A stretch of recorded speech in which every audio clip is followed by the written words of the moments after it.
Blessings, y'all.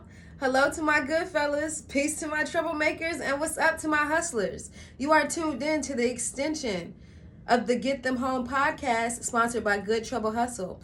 Well, this is a visual version of where we get to learn and understand different perspectives on certain topics. My name is Tyler Joy, and I would like to personally thank you for tuning in. Hello, everybody. Welcome back to the Get Them Home podcast, where we embrace the beauty in walking with God, but then authentically being ourselves and speaking our own truths and testimonies. So today we have Jasmine Harris, also known as the Silent Prophetess. We just want to talk about embracing, following the road less traveled, and embracing creativity. So throughout this journey, what started you to walk wholeheartedly and boldly with God? So I would say initially coming into God as a kid or teenager, at my church we had plenty of ministries, but what brought me into, or what captivated or compelled me, was the ministry of dance. Okay. Dance was, and in particular mime ministry. I seen it and I was like, oh, that's me. And I had never been a dramatic person, but I knew it was something that was within me that could relate to me seeing it. And so at that moment, I went to the leaders like, hey, I want to do this.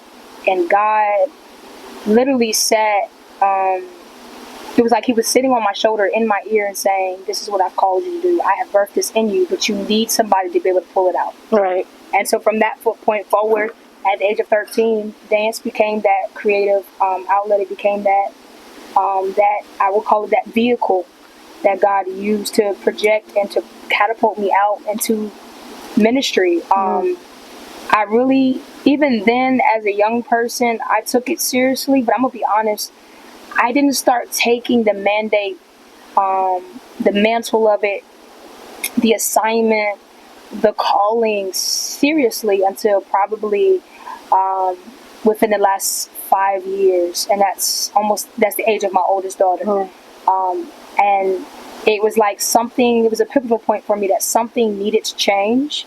And this wasn't just something that, because when you grow up, you see people fake shout and they fake cry, right. And we do these things to mimic and to mock and to make fun and play around. Right. But then there's a point in which God is like, yo, this is for serious. real. Yeah. This is serious. And so as I began to go through life and experience those things, the seriousness of life, I was able to know that, God is really real. Life is real. Right. And the enemy is real. The spiritual warfare is real. Demons are real. Yes. I learned all of these things. And that's what pushed me to really, really be like, okay, God, here's my full yes. Yes. Here is me authentically, genuinely naked before you. And this is what I can offer. Yeah. And this is something that now he has used to open up so many doors. Yeah. I never have fathomed. Definitely.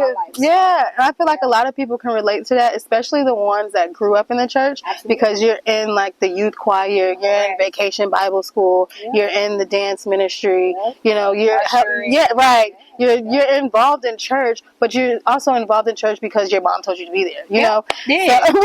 So it's yes, God uses us as vessels to guide people to his kingdom, but he just shown us a glimpse when we do that through ministry. But it's right. He showed us a glimpse when we were younger, but then he shows us the full capacity when we live through life, when we experience certain things, when we needed to go on God for our own, rather than just having a relationship just through somebody else, And so it's very important to train up a child in the way they should go. So when they grow up, they never depart from it. At the same time, that is also a reminder God can use any time, any moment, any place to get a message across, and he can use any vessel. So just because he didn't necessarily have our ultimate yes right then and there, he still used your miming to minister to somebody that's in the pews and the pulpit. And so he will rip you down. Yes, to the core. Till you don't have anybody, can't even call on them. No, absolutely. Call on me, absolutely. And He will definitely give you the desires of your hearts when you fully surrender and submit yourself to Him. The kingdom, yes, and riches, righteousness, and all of these things will be added unto you. Yeah. Same Solomon. You have it clear as day. Solomon asked God, asked him, "What do you want?" Solomon clearly said, "Wisdom." Yeah. He asked to be wise, and then God added the riches and the fame and the people and the influence and everything else that he could have wanted. God had given. Hey, well, here's it. Because you asked for that. Yes. I'll give you a little. Let me throw in this too. Yeah. Because He's trusted that He would be a good steward of the things that He would give him. Yes, and sovereign. Amen. Yeah. You know, glory Jesus. Okay, so then after you submitted yourself completely to Him and you gave Him your ultimate yes, what was the process like to start your first conference, or how was that? Where do I start, y'all? So. Well, because you want to inspire and motivate people to continue their journey. So just because, the turmoil may get this, or the process may get discouraging, because you pushed through and you were tenacious through that. Like, what advice or what would you tell people that are trying to do that as well? I would ultimately say, God is my everything, so He leads everything clearly. Right. Prayer and fasting, consecration, worship were the areas that pushed me through those hard places, through those hard times. I had to intentionally seek Him out. Right. I had to intentionally to know that, because I think for a lot of times that we as Christians, we as believers, we as followers of God, we have a tendency to think that because we are His people, that we're not supposed to go through anything. Yeah. That life is just supposed to be peaches and cream. And I just don't know where we got that mindset. Because I feel like a lot of people preach like prosperity gospel, so much so that people forget that, no, we were born into this life of sin. So life is going to life. It's going to life. Like, things are going to happen. Absolutely. But because we set our eyes on things above, we see the positivity in the outcome. We know that ultimately, just because we may be in bondage in this world, our soul is free. Correct. Correct. It's just like the 3 Hebrew boys. When they were put in the fire for their belief, pushing the trials, God was with them there. They were forged there. So I would tell anybody, honestly, those were my pillars. But ultimately, I'll bring it home to something simple. We all are aware of when I'm a mother. So we're aware that when you're pregnant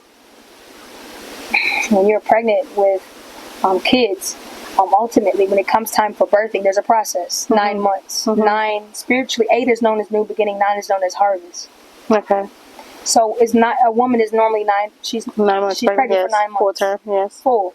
Harvest brings forth what you've been sowing. And so what people fail to realize is there is no story of a birthing, and this particular of a child, and there not be pain.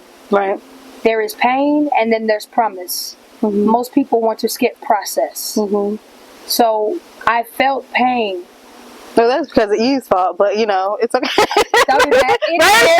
It is, but I felt pain. That's right. The chemo only failed because Adam, didn't follow directions. Okay. That's a little, but that's another day. That's another story for another day. Yep, right.